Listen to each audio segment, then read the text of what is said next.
Comedy పండాలంటే current trend ప్రకారం ఉండాలంటారు. అందుకేనేమో జబర్దస్త్లో హైపర్ రేటెడ్ పంచులు వదిలే హైపర్ ఆది కామెడీలో ట్రెండ్ సృష్టిస్తూనే ఫాలో అవుతుంటాడు కూడా. ఈ మధ్యకాలంలో జబర్దస్త్ లాంటి షోకి హైపర్ ఆది స్కిట్ వెన్నెముకలా తయారైంది. ఆది స్కిట్లకి నవ్వుల పువ్వులు పోయడమే కాదు, యూట్యూబ్లో కూడా కాసుల పంట పండిస్తోంది. మొన్నటికి మొన్న ఉప్పు కప్పు రంబు అంటూ కత్తిలాంటి వెరైటీ పద్యాన్ని వదిలి కేకో కేక అనిపించుకున్నాడు. ఇక త్వరలో సదరు టీవీ ఛానల్లో ప్రసారం కాబోయే ఎపిసోడ్లో హైపర్ ఆది కెవ్వు మనిపించే అదిరిపోయే పంచ్ వేశాడు.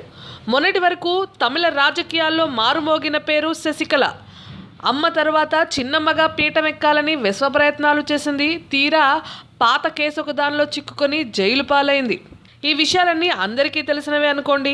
ఇంతకీ హైపర్ ఆది ఏమన్నాడంటే, ఆడవేషంలో ఉన్న రైజింగ్ రాజు కింద నేల మీద చేత్తో గట్టిగా కొట్టి ఇదే నా శపథం అంటే, ఆది ఆ మధ్య ఎవరో ఒక ఆమె ఇలానే శపథం చేసి జైల్లో సాంబార్ అన్నం తింటోంది ఇప్పుడు అన్నాడు. శశికళపై స్పూఫ్లు బోలెడన్ని ఆమె చేసిన శపథంపైయే వచ్చాయి, కానీ ఇలా జైలు పాలై సాంబార్ అన్నం తింటోంది అని డైరెక్ట్గా అన్నవాడు హైపర్ ఆది మాత్రమే కావడం విశేషం. Tollywood latest news. For more updates on anything happening in Tollywood, please like, share and subscribe to Tollywood latest.